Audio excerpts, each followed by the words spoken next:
Da vida de Mike Russell não sabemos muito. Desde criança, ele sempre se comportou como uma pessoa muito reservada. Durante toda a vida, ele foi cuidadoso com seu círculo íntimo e com as informações que deixava transparecer. Por isso, mesmo depois que os fatos aconteceram e sua vida ficou no centro das atenções do público, não se descobriu muita informação sobre ele. Sabemos que Mike estudou na Universidade da Flórida, onde cursou odontologia. E, embora Mike ainda fosse muito jovem, ele sempre soube exatamente quem queria se tornar. Uma de suas ambições era alcançar o sucesso profissional e financeiro. Por isso, durante a maior parte do tempo que passou na universidade, ele se concentrou em seus objetivos. No entanto, quase de repente, Mike conheceu Didi Hoffman. Assim como ele, Didi tinha 19 anos e uma visão de vida bastante parecida com a dele. Apesar de serem muito jovens, não estavam na universidade para diversão, mas para construir seus futuros. O que significava que eles também não queriam perder tempo com relacionamentos sem sentido, o que, em vez de fazer com que terminassem, permitiu que esse relacionamento se tornasse sério rapidamente. Depois de alguns meses como casal, os dois jovens ficaram noivos e quando terminaram seus respectivos estudos, já estavam casados. Para muitos, a decisão de se casar foi precipitada. Além disso, muitos achavam que o casal acabaria se divorciando relativamente rápido, já que eram muito jovens e se conheciam há pouco tempo. Mas, incrivelmente, isso não aconteceu. Assim que se formaram, o casal se mudou junto para uma linda casa em Gainesville, na Flórida. E além de começarem a construir suas respectivas carreiras, que por sinal eram muito importantes para eles. Também começaram uma família juntos. Tiveram 2 filhas, Caroline e Kate, enquanto elas ainda eram crianças. A carreira de Michael se desenvolveu muito bem. Ele começou um negócio de suprimentos e tecnologia para consultórios odontológicos, com o qual estava indo cada vez melhor. E embora isso tenha permitido que a família melhorasse financeiramente, fez com que Mike passasse muito mais tempo concentrado no trabalho. E a situação só piorou à medida que o negócio dele ia melhorando. Em vez de delegar certas obrigações, em vez de contratar mais pessoas e dar a elas uma parte de todo esse trabalho, Mike se tornou viciado em ir ao escritório, chegando a passar meses em viagens de negócios. Naturalmente, isso foi desgastando não só o relacionamento com sua esposa, mas também com suas filhas, que mal o viam em casa. Apesar disso, Didi e Mike ficaram casados por 25 anos, até que em 2005, de comum acordo, decidiram se divorciar. Não houve motivos claros para a separação do casal, não tinha existido nenhuma infidelidade entre eles, nem um problema que fosse impossível de resolver. O relacionamento estava desgastado demais. E acreditavam que era melhor terminar o casamento. Era definitivamente muito mais sábio terminar as coisas assim, de uma forma amigável, e não quando realmente acontecesse algo que machucasse os dois e também suas filhas. Como a casa que eles tinham em Gainesville ficava muito perto da Universidade da Flórida, onde eles esperavam que suas filhas estudassem algum dia. Assim que terminassem o ensino médio, eles concordaram que as 2 meninas morariam lá. Como Mike não queria vender a casa nem sair do lugar, acabou dando o dinheiro correspondente da sua parte para a Didi, que usou essa grande quantia para se mudar e se instalar confortavelmente em outro lugar. No entanto, Caroline e Kate não ficaram muito tempo morando com o pai delas. Quando entraram na universidade, as 2 escolheram morar no campus ou com suas amigas, deixando a enorme mansão para Mike, que naquela época tinha 49 anos, com a casa só para ele, sozinho. Sendo um homem solteiro, bem-sucedido e ainda jovem, Mike decidiu dar uma chance aos encontros online, algo que ele nunca tinha tentado antes. Depois de navegar por vários sites, ele criou um perfil no Match.com, Obrigada, que é feita especificamente para um público mais velho, que procura conhecer outras pessoas da sua idade e tudo mais. Foi lá que ele se deparou com o perfil de Susan O'Brien, uma mulher de 38 anos que era enfermeira.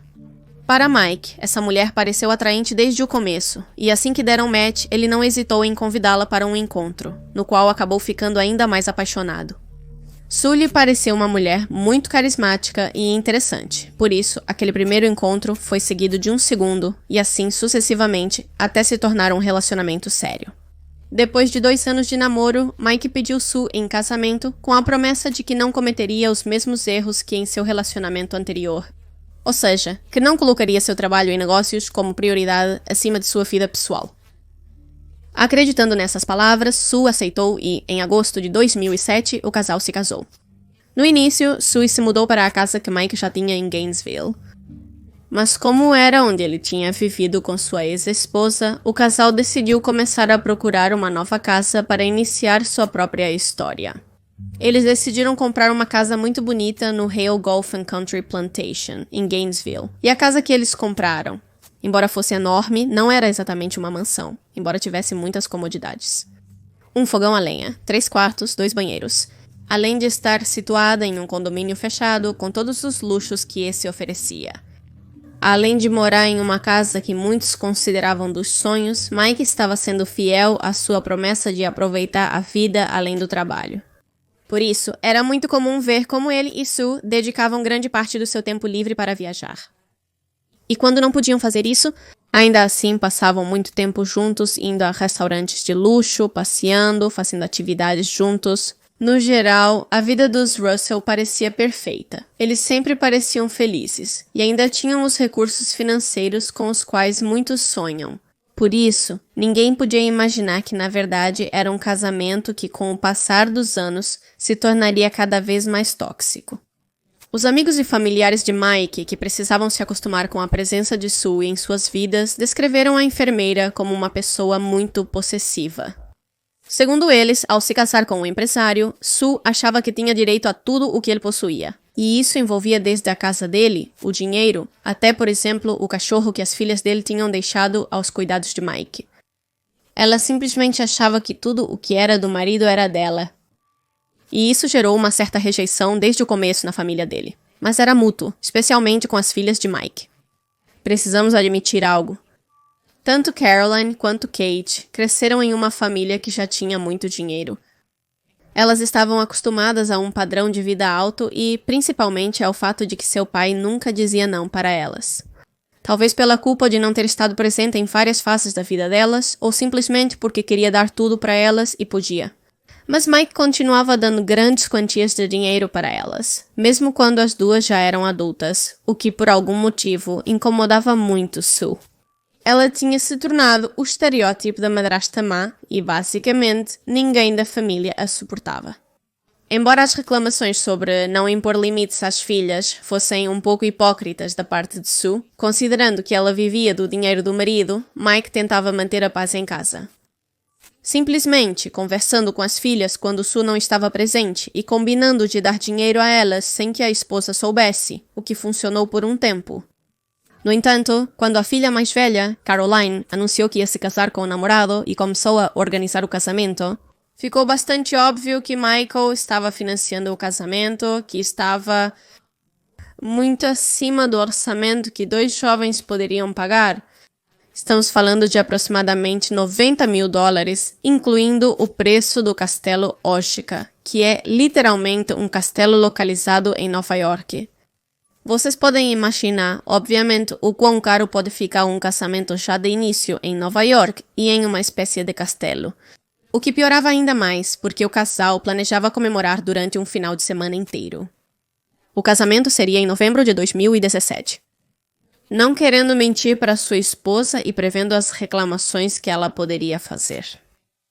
Michael acabou contando para ela que tinha dado $100 mil para sua filha para a organização do casamento.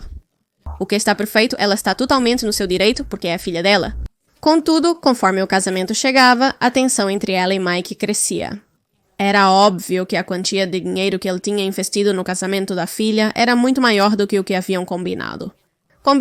E tudo acabou explodindo, no dia 20 de novembro de 2017. Naquele dia, uma enorme discussão começou entre os dois na casa deles, em Gainesville. A briga foi ficando tão intensa que Sue acabou chamando a polícia. Quando os policiais chegaram, quem estava mais fora de si era essa enfermeira, e aquilo era uma tentativa de evitar que as coisas continuassem escalando. Ordenaram que ela fosse para a praia dentro do condomínio para que a situação se acalmasse. Sue não obedeceu a essa ordem e acabou sendo presa 30 minutos depois. Isso fez com que ela também fosse acusada de agressão doméstica, já que havia empurrado o marido para sair de casa. Por fim, Mike decidiu não prestar queixa, então as acusações foram retiradas. Esse episódio provocou uma espécie de separação no casamento. Sue saiu de casa em Gainesville, mas o relacionamento deles nunca terminou de fato. Em janeiro de 2018 eles se reencontraram e, em fevereiro, Sue visitou Mike em Gainesville durante um fim de semana. Foi durante esse fim de semana que os acontecimentos ocorreram.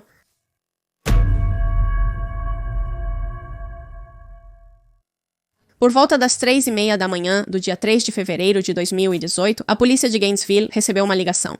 Ela vinha da casa dos Rochelle e quem ligava era, na verdade, Mike, que estava extremamente nervoso. Mike. Então ele liga para o 911 de uma maneira bastante desesperada e começa a contar para a operadora de emergências que um intruso mascarado tinha entrado em sua casa armado com uma faca e atacado ele e sua esposa, ferindo Sue. Claramente, esta é uma emergência muito urgente. Então, imediatamente uma viatura policial e paramédicos foram enviados à casa do casal, onde chegaram, com uma cena muito mais tranquila do que esperavam ver.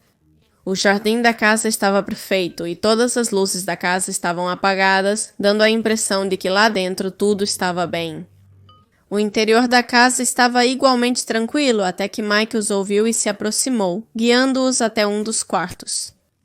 Na cama, cheia de sangue ao redor, estava deitada Sue, com algumas facadas no abdômen, mas também nos braços. Por isso ela teve que ser levada imediatamente para um hospital para receber atendimento. Enquanto Sue estava no hospital, a polícia tomou o depoimento de Mike e revistou a casa do casal em busca de algum vestígio do suposto invasor. No entanto, naquele momento, eles perceberam que havia algo estranho na história de Micah. Na casa deles não faltava nenhum objeto de valor, também não havia gavetas abertas, nem nada revirado que fizesse pensar que um ladrão tinha entrado procurando algo para roubar. Mas isso não era a única coisa que parecia suspeita para os detetives. A ideia de que alguém pudesse ter entrado nesse bairro privado de luxo, burlando toda a segurança do local, parecia ilógica. Vale lembrar que isso aconteceu recentemente. Então, não é como se uma pessoa pudesse entrar nesse bairro e simplesmente sair como se nada tivesse acontecido, assumindo que conseguisse evitar toda a segurança, assumindo que conseguisse passar pelos portões. Haveria câmeras por toda parte, pelo menos nas entradas. Na verdade, nas áreas externas sempre tem alguma câmera com luzes para a noite, então era muito difícil que uma pessoa entrasse só para isso. As suspeitas dos detetives se confirmaram quando, depois de sair da cirurgia, Sue acordou. E ela falou sobre o assunto. Nessa conversa que teve com a polícia, não fez referência a nenhum intruso armado, mas apontou seu marido como a pessoa que a havia atacado. Até aquele momento, os investigadores não tinham certeza de quem estava dizendo a verdade. Então, eles voltaram para a casa para procurar algum tipo de informação que os ajudasse a descobrir o que realmente havia acontecido. Nessa segunda busca, eles descobriram que não havia nenhum sinal de arrombamento. A fechadura da porta principal estava intacta, não havia janelas quebradas, nem qualquer outra possível entrada. Mas isso não era tudo. Descobriram que havia câmaras de segurança tanto dentro quanto fora da casa. Mas, ao tentar acessar as fitas de segurança, descobriram que as gravações daquela madrugada, suspeitosamente, haviam sido apagadas. Quando confrontaram Mike com essa informação, o empresário parecia ter uma desculpa para tudo. Ele disse que sua esposa claramente estava confusa e não lembrava dos fatos como achava. Por a falta de sinais de arrombamento, ele disse que naquela noite todas as entradas tinham ficado abertas e que o intruso poderia ter entrado perfeitamente enquanto eles dormiam, sem fazer barulho. Mike contava sua história de forma muito convincente, mas não o suficiente para que os detetives acreditassem 100% nele. Ainda não muito convencidos de acreditar na versão dele, decidiram revisar os celulares de Sue e Mike, além de tentar recriar o que eles tinham feito na noite anterior. Ao conversar novamente com Susan, eles souberam que na noite de 2 de fevereiro, ela e o marido tinham ido jantar em um dos restaurantes luxuosos perto de casa. A ideia era ter um bom jantar de reconciliação. No entanto, as coisas logo começaram a ficar cada vez mais tensas entre eles, até que Mike se levantou enquanto a enfermeira ainda comia. Ele deixou umas notas na mesa e saiu do restaurante, deixando a mulher só. Alguns minutos depois que Michael a deixou naquele restaurante, a mulher pegou seu telefone e escreveu uma mensagem. "Boa sorte com sua filha, vou preencher os papéis do divórcio." Logo em seguida veio outra mensagem. "Você tem sérios problemas com sua filha e eu não vou tolerar isso." Depois de enviar essa mensagem, ela se levantou, pegou um táxi e voltou para a casa onde precisava dormir. Embora ela não pretendesse ficar no mesmo quarto que Mike, então decidiu dormir naquela noite em um quarto de hóspedes. Mas o marido dela estava ausente. Segundo as lembranças de Sue, comprovadas pela localização do celular de Mike, o empresário voltou para casa depois da meia-noite, indo direto para o seu quarto, onde esperava encontrar Sue. Não encontrá-la o deixou ainda mais irritado. Furioso, ele começou a procurá-la nos outros quartos e quando a encontrou, a discussão não demorou a recomeçar, embora desta vez tenha ficado cada vez mais violenta. Já não se tratava mais de insultos, mas sim de empurrões físicos e agressões. Foi enquanto brigavam, um com o outro, que Sue sentiu uma pontada no estômago. Quando olhou para baixo, percebeu que seu marido a havia esfaqueado. Mike empunhava uma faca, aparentemente determinado a continuar atacando-a. Então, desesperada, Sue tentou se afastar, mas o empresário era fisicamente muito mais forte, então a manteve perto dele. Para que ele pudesse continuar a esfaqueá-la, Sue, que estava disposta a fazer qualquer coisa para que Mike não continuasse a esfaqueá-la, fez todo o esforço para acalmá-lo.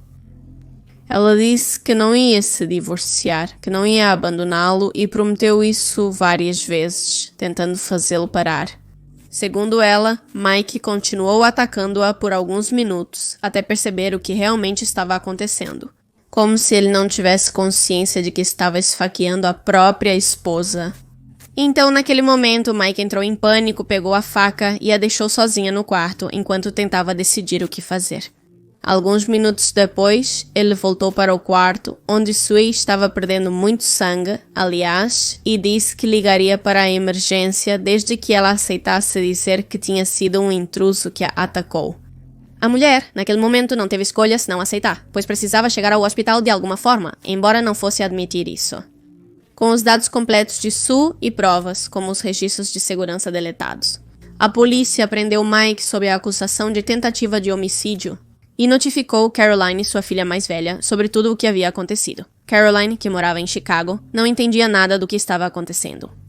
Seu pai era conhecido por ter uma personalidade tranquila. Era um homem doce e atencioso, incapaz de fazer algo assim. Ou pelo menos, foi isso que ela disse quando chegou a Gainesville para depor. Obviamente, era isso que ela pensava. Sobre seu pai, Caroline, que tinha uma relação bem complicada com Sue.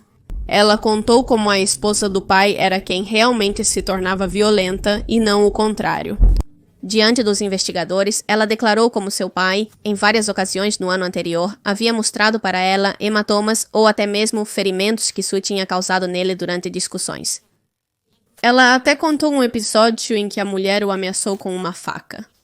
Realmente muito curioso que ela tenha sido atacada da mesma forma.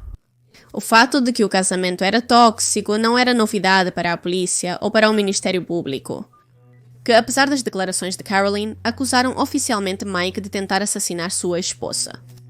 A primeira audiência judicial aconteceu em meados de fevereiro e lá Mike contou sua versão do que havia acontecido na madrugada de 3 de fevereiro. O empresário confessou ter saído para jantar com sua esposa no dia 2 daquele mês e ter tido uma discussão com ela bem no restaurante.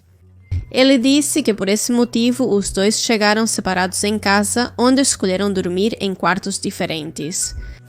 Segundo sua história, depois de ficar deitado sozinho por um tempo, Mike conseguiu se acalmar e decidiu descer do quarto principal para procurar Sue e tentar resolver as coisas entre eles.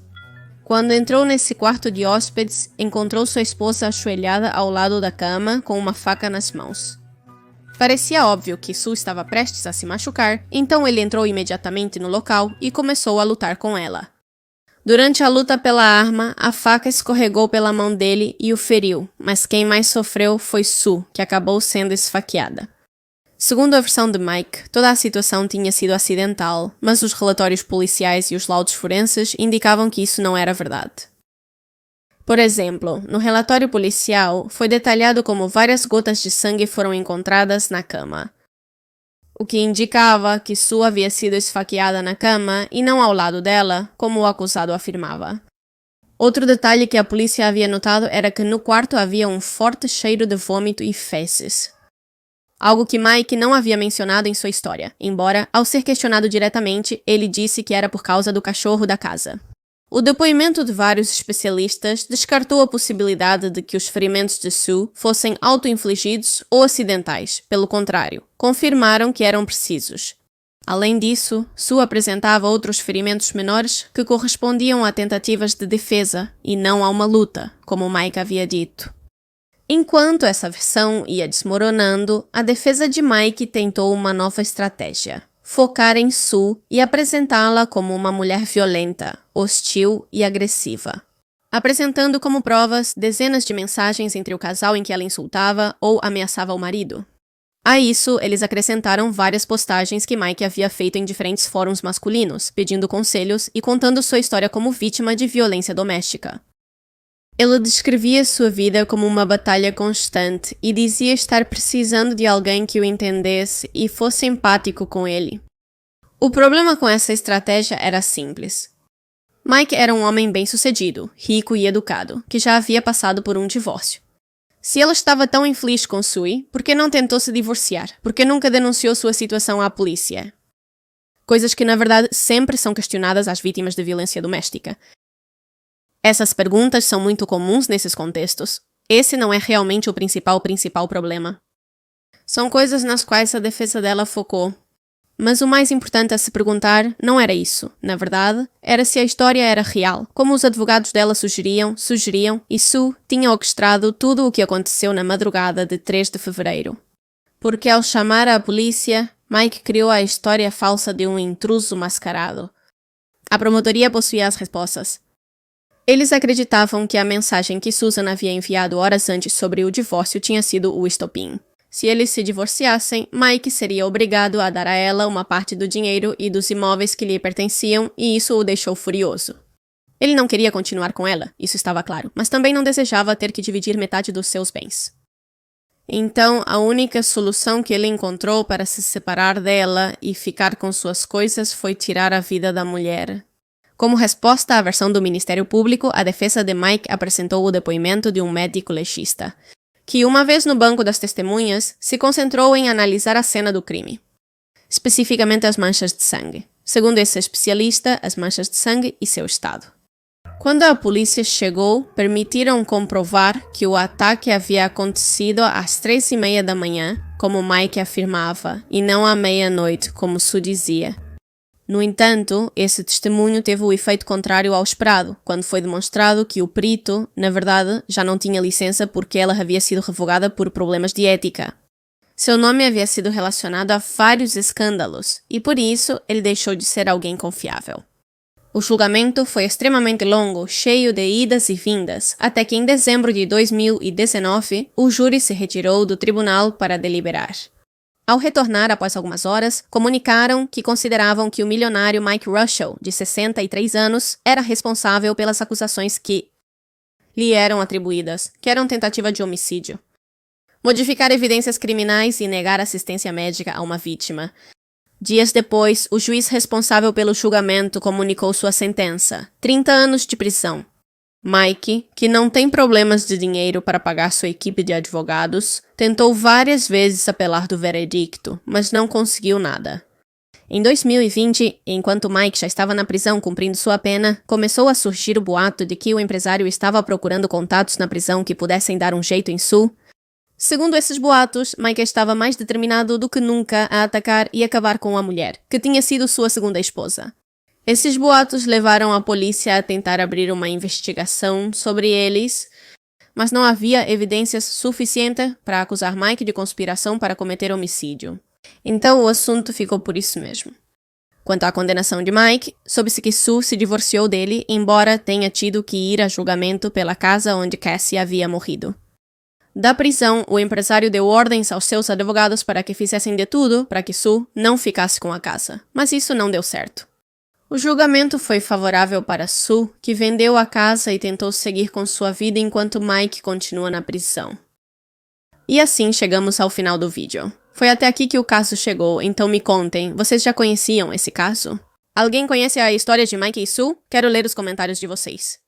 Vocês também podem me recomendar casos para eu fazer pelo meu e-mail, de preferência, o que está na descrição de todos os vídeos. Agradeço aos apoiadores do Patreon e membros do canal por me apoiarem. Isso é tudo por hoje. Aqui tem um vídeo novo e recomendado. Inscrevam-se clicando no meu rosto. Até o próximo vídeo. Tchau!